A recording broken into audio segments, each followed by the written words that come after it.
Na primeira parte do nosso programa, falamos sobre o maior navio de cruzeiro do mundo e sobre a sua história. Por que Miami se transformou na casa desse monstro? Na realidade, não é que o navio foi construído para o tamanho do porto, mas sim o porto foi pensado para o tamanho do navio. Quem são as pessoas que pilotam esse gigante e por que não tem um timoneiro nesse cruzeiro? Esse é o lugar do capitão. Não tem timoneiro nenhum. Qual é o lugar do transatlântico que é o mais protegido? Aqui está o Santo Graal da cozinha do Symphony of the Seas. Quantos drinks o bartender mais reservado do maior navio do mundo conhece? Dizem que você não é muito de falar. Isso foi tudo que vimos no episódio anterior. E agora saberemos mais sobre esse monstro. Um cruzeiro sem romance, mas com tecnologia.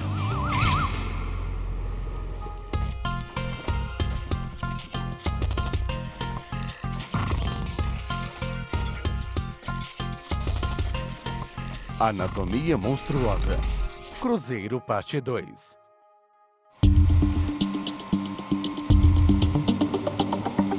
Qual é a coisa menos romântica em um navio? A sala de máquinas. Na parte inferior do navio, onde os turistas não são permitidos, as máquinas enormes trabalham dia e noite na escuridão total, para manter esse veículo gigantesco se movendo acima da água. Os 6 motores a diesel do Symphony of the Seas têm uma potência combinada de mais de 100 mil cavalos de potência. Para se ter uma ideia, essa potência é aproximadamente 1.200 carros. No entanto, nem toda essa energia é usada diretamente para propulsão. O navio consome quantidades colossais de eletricidade. Por exemplo, para a iluminação, existem cerca de 140 mil lâmpadas. A eletricidade também é usada em sistemas de ar-condicionado e na produção de grande quantidade de vapor de água. Pois é, e apesar de os motores a vapor terem desaparecido há muito tempo, o transatlântico moderno ainda usa vapor.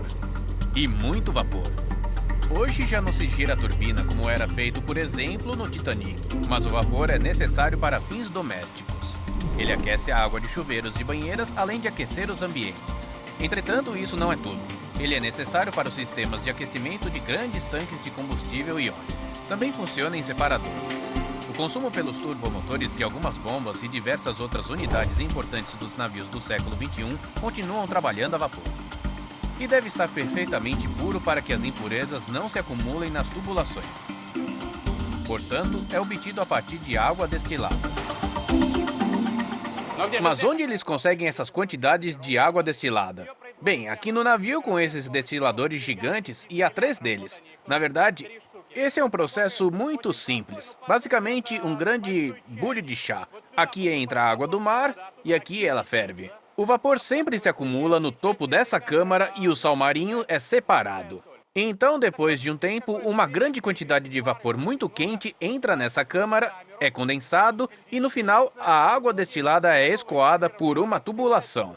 E o sal restante, que não é usado na culinária, é devolvido ao mar. São várias toneladas por dia.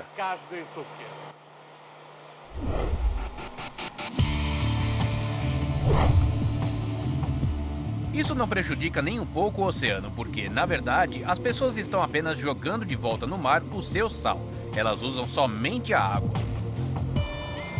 A água destilada é novamente filtrada aqui e prontamente introduzida na caldeira. O funcionamento é bem semelhante ao da caldeira que muitos de nós temos em casa e usamos para tomar aquele banho. Tem um pequeno queimador na parte inferior e um tanque de água na parte superior. É um tanque muito grande, 5 toneladas fervem em poucos minutos.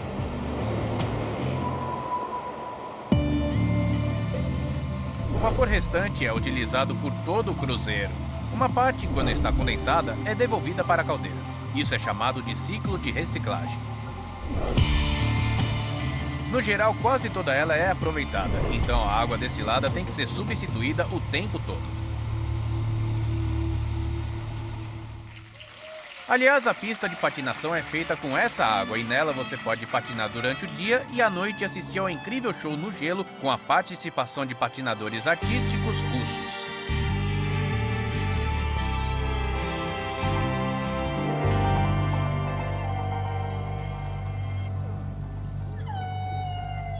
A propósito, podemos dizer que o gelo aqui é de qualidade olímpica. Ele tem 3,5 polegadas de espessura, como dizem aqui. Em outras palavras, mais ou menos uns 10 centímetros. Muitas pessoas provavelmente já viram essa máquina de gelo especial na televisão. Essa é exatamente a mesma máquina, talvez um pouco menor. Como esse gelo é feito de água do mar dessalinizada, ele demora mais para congelar. Até mesmo os patinadores dizem que esse gelo é mais macio do que o gelo ao qual estão acostumados a patinar. Para ser sincero, tenho dificuldade em imaginar como o gelo pode parecer macio, mas o que não resta dúvida nenhuma é que ele é incrivelmente puro. É desse lado, então eu provei um pouco. Não tinha gosto de nada. Gelo é somente gelo. O peso do gelo é de várias toneladas e para congelá-lo você precisa de uma unidade de refrigeração. Como vimos, é praticamente o mesmo usado em pistas profissionais e em estádios profissionais. Bem, essa talvez seja um pouquinho menor. Está localizada, como é esperado, na sala debaixo da pista. Seu funcionamento não é complicado, através de tubulações especiais. Esses tubos, envoltos em um isolamento térmico, a água e o refrigerador chegam à pista a uma temperatura de 10 graus abaixo de zero, de modo que o gelo congela camada por camada. A preparação de toda essa pista pode levar até 5 dias. Os proprietários e projetistas do Symphony of the Seas afirmam que este navio não é apenas o maior do mundo, mas também o mais seguro. Seu sistema de controle possui tantos dispositivos de segurança que dizem que é quase impossível que o transatlântico sofra um acidente, mesmo que alguém tente provocá-lo. No entanto, em caso de emergência, o navio conta com botes salva-vidas, em quantidade suficiente para evacuar todos os passageiros e tripulantes em caso de emergência. Esses botes salva-vidas são os maiores do mundo. Cada um consegue acomodar 370 pessoas. Existem 18 deles no navio e eles sempre ficam prontos para uso. Seus tanques de combustível ficam cheios e têm uma reserva de cerca de 250 quilômetros. A bordo, nas caixas especiais hermeticamente fechadas, há uma reserva de rações secas e água. Caso um desastre ocorra, não haverá tempo para tirar tudo do navio. No geral, eles pensaram em tudo, nos mínimos detalhes. Os sinalizadores de emergência são armazenados nesse recipiente de plástico impermeável e inafundável. Além dos enormes botes salva-vidas, existem muitas balsas que se inflam se lançadas na água e alguns desses barcos de resgate de alta velocidade. Eles são utilizados para coordenar e ajudar rapidamente as pessoas que estão na água. Pelo menos uma vez mais, a tripulação participa obrigatoriamente de exercícios de evacuação. Esse navio nunca esteve em alerta, mas graças ao treinamento constante, seus 2.000 tripulantes estão preparados para qualquer eventualidade 24 horas por dia, 7 dias por semana.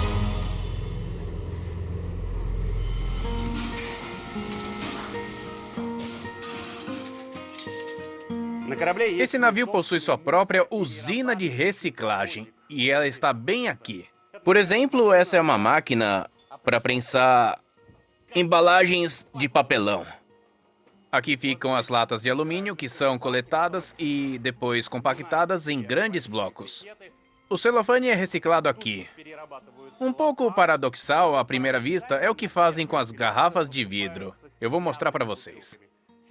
Eles as quebram para que ocupem menos espaço e as classificam da seguinte forma. Aqui temos um saco grande com vidro escuro. Aqui temos garrafas transparentes, quebradas, e aqui temos vidro verde. E o surpreendente é que, como em qualquer outro lugar do navio, aqui nesta oficina de processamento de lixo, o pedido é perfeito e não tem nenhum cheiro de lixo sequer.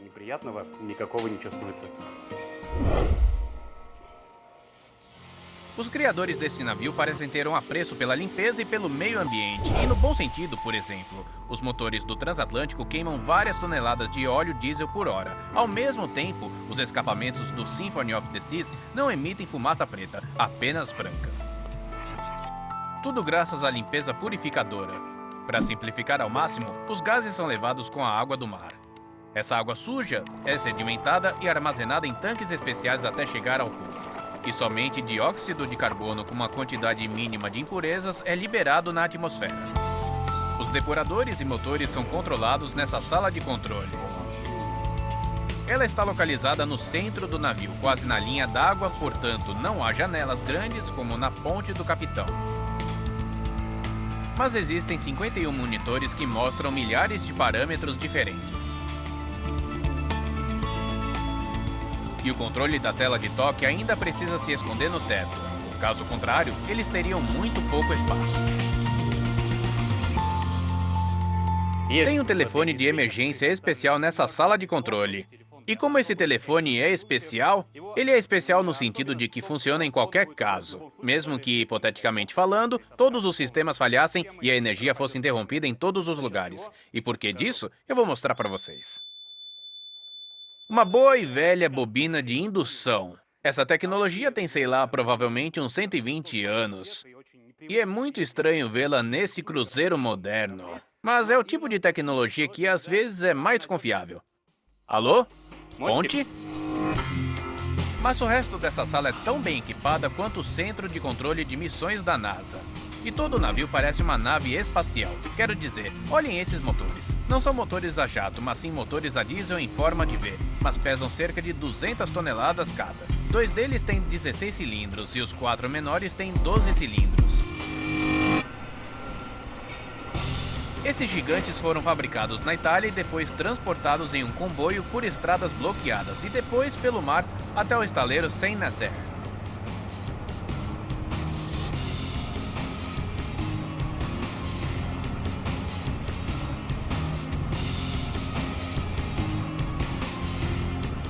Criar cada um dos 6 corações flamejantes desse monstro é uma tarefa tecnológica muito complexa, mas decidimos mostrá-los em detalhes. Então tivemos que percorrer o percurso de ida e volta do motor, do Caribe de Miami, passando pela França, até a cidade portuária industrial italiana de Trieste.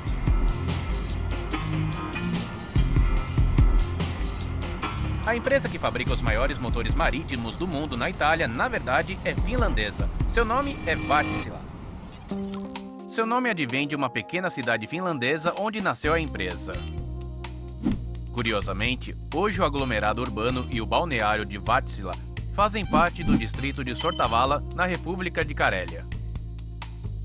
É uma típica cidade russa com uma única indústria e um orçamento modesto. Ao mesmo tempo, Wärtsilä tem um volume anual de negócios de vários milhões de dólares. Mas vamos voltar para os motores. Cada um deles é feito com milhares de peças. Alguns também são fabricados aqui mesmo, em Trieste, e outros advêm de empresas afiliadas.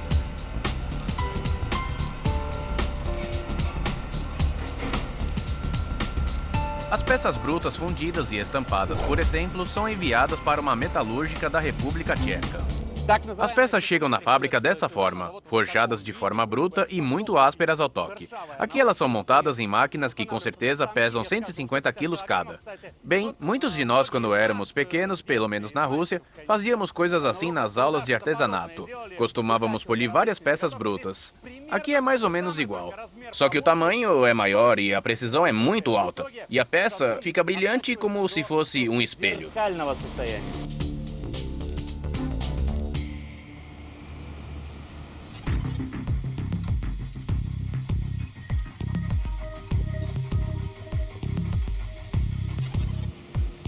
Após girar, a peça se une ao pistão e é instalada no cilindro. No geral, tudo é muito familiar. Tudo parece um motor comum de combustão interna, mas nessa fábrica de produção, você se sente o próprio Gulliver na Terra dos Gigantes. O tamanho das peças é perturbador.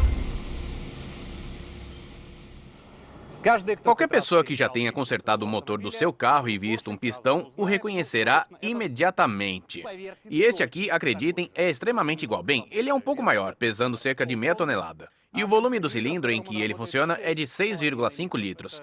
Aliás, pouca coisa mais que o volume total do motor do meu carro. Tudo bem, não é pouca coisa a mais, mas sim muito mais. E como eu disse, é apenas um cilindro. E neste motor, no Symphony of the Seas, tem 16 cilindros.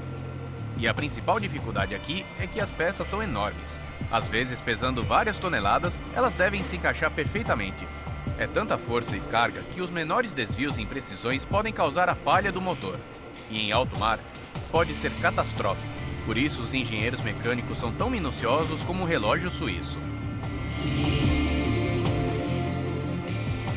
Bem, olhando para um virabrequim, a gente pode entender facilmente como funciona um motor com pistões. Nessa posição, por exemplo, o pistão fica na posição superior e essa parte do virabrequim também está para cima. Ao mesmo tempo, o outro pistão fica na posição mais baixa e, consequentemente, o virabrequim também fica para baixo. Assim, os pistões sobem e descem e o eixo gira. Tudo é muito simples, mas o mais incrível é que esse eixo específico pesa 25 toneladas, tem 8 metros de comprimento e é feito de uma peça única de metal sólido. É inacreditável.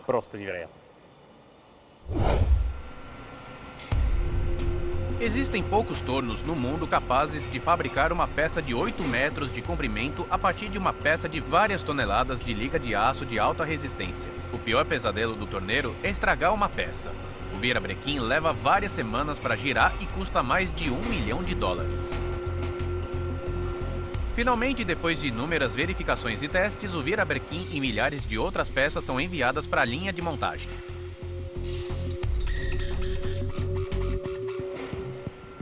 Depois de mais algumas semanas, o motor está pronto. E agora está pronto para teste. Se tudo estiver em ordem, o motor é devolvido à bancada. Seus fluidos são drenados e é verificado mais algumas vezes.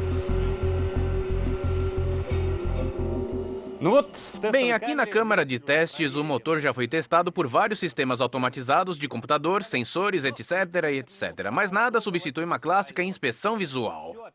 Aqui tudo lembra uma oficina mecânica. Abrimos o capô e damos uma olhada. Talvez a principal diferença entre esse motor e o de um carro sejam os 12 capôs iguais a esses. Ou melhor, as janelas de observação. Cada uma dessas janelas esconde um dos cilindros e uma das válvulas conectadas ao virabrequim por uma biela. Ao esperar que o óleo escoe das peças, você pode ver com seus próprios olhos se algum amassado ou outro defeito metálico se formou durante o teste. Quando os inspetores autorizam a finalização dessa fase, o motor já pode ser embalado e enviado para o cliente. Embora seja mais fácil falar. Qualquer pessoa que já mudou, sei lá, um móvel de uma casa para outra, sabe que o essencial para fazer isso é fita adesiva, um pouco de espuma de borracha, vamos lá. E claro, muito plástico bolha. Mover o motor finalizado é mais ou menos a mesma coisa. Todas as partes salientes são cuidadosamente embrulhadas com esses cantos de espuma, coladas com fita adesiva e assim por diante. No geral, tudo é praticamente igual a uma mudança comum, mas com uma pequena diferença. O peso desse móvel é de 180 toneladas. Leva apenas uma semana para prepará-lo para o transporte. Aliás, os serviços rodoviários e uma plataforma especial, a única na Europa que suporta grandes pesos e dimensões, também se preparam para transportar o gigante até o porto. Só que, na etapa final, no armazém de produtos finalizados, é que começamos a entender a verdadeira escala desse gigantesco motor. Ele tem a altura de um edifício de 3 andares, pesa centenas de toneladas e gera eletricidade suficiente para abastecer um pequeno bairro de Moscou. Este é, sem dúvida, o coração do maior cruzeiro do mundo.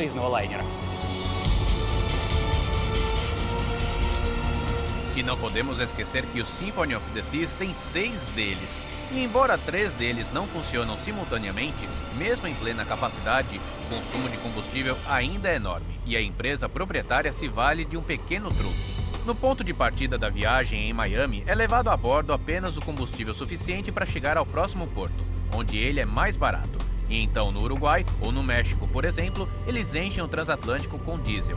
Graças a isso, o cruzeiro consegue economizar vários milhões de dólares por temporada. Porém, há um detalhe importante. Por alguma razão, o combustível advindo desses países geralmente contém água, uma fatalidade. Portanto, todo o combustível é purificado diretamente no navio antes de ser introduzido na câmara de combustão. Mas como purificar várias toneladas de combustível por hora e em movimento? E é aí que a força centrífuga entra em ação. Bem, o combustível entra nesses separadores, que também são misturadores gigantes e giram em alta velocidade. E o que acontece? A água mais pesada é jogada para fora em direção às paredes e os derivados de petróleo, que são mais leves, se acumulam no centro e aí entram no motor. Física do ensino médio a serviço do maior cruzeiro do mundo. Ao mesmo tempo, o combustível nos separadores também aquece e se torna mais líquido e, portanto, queima melhor. A propósito, a propulsão do próprio transatlântico é elétrica. Sim, os potentes motores de combustão interna não giram diretamente as hélices do navio. Eles giram geradores que produzem corrente elétrica. E então, através das linhas de alta tensão escondidas dentro do transatlântico, essa corrente chega aos motores elétricos que giram as hélices, o que permite aumentar a manobrabilidade do navio. No fim das contas, o motor elétrico, ao contrário do motor a pistão, pode parar e mudar o sentido de rotação quase instantaneamente. E não precisa de caixa de velocidade. Esses motores, juntos com as hélices, giram 360 graus ao redor do seu eixo. Assim fica muito mais fácil. No entanto, as mais altas tecnologias e diversos sistemas automáticos de segurança não são capazes de proteger 100% o navio contra os erros humanos.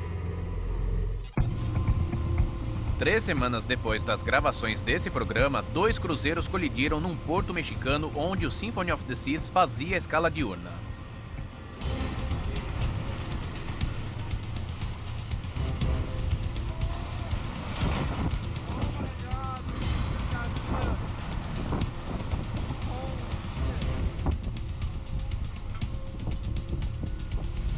Ninguém se feriu e ambos os cruzeiros continuaram a viagem. Mas foi um lembrete de que os exercícios periódicos de evacuação de emergência a bordo de um cruzeiro não são uma preocupação exagerada. No entanto, tão perigoso quanto uma colisão com outro cruzeiro seria a possibilidade de 6.000 passageiros passarem fome.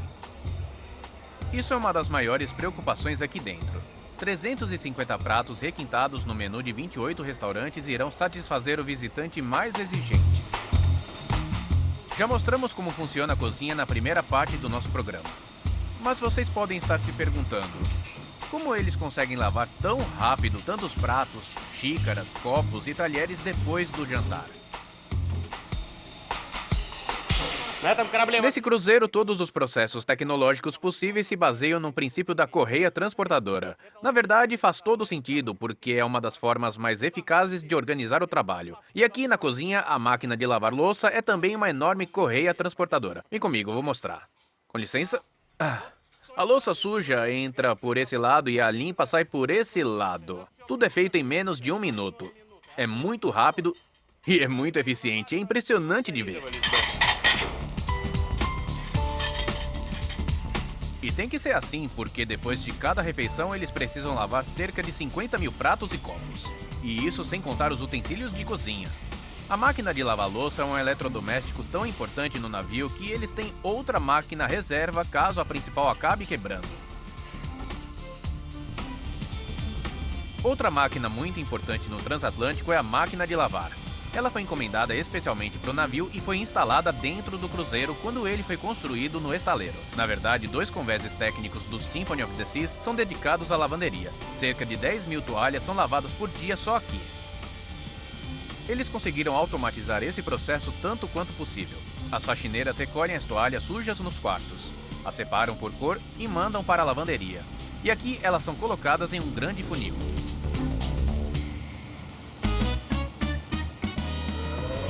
Depois as toalhas são colocadas na máquina de lavar através dessa calha. É uma das maiores máquinas de lavar do mundo, medindo 11 metros de comprimento. Pois é, além do tamanho, a diferença dela para aquela que temos em casa é que ela faz todos os ciclos de lavagem ao mesmo tempo. As roupas são lavadas, enxaguadas e depois são secadas. Assim, enquanto as toalhas sujas entram na máquina por ali, por aqui saem as toalhas limpas. Isso tudo é feito todos os dias, sem pausa, e é muita limpeza.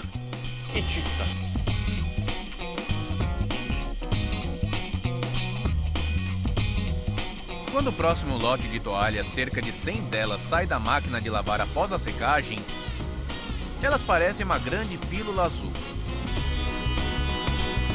Agora é preciso tirar cada toalha, alisá-la e enrolá-las muito bem. Isso é feito manualmente. A maioria esmagadora de trabalhadores são filipinos.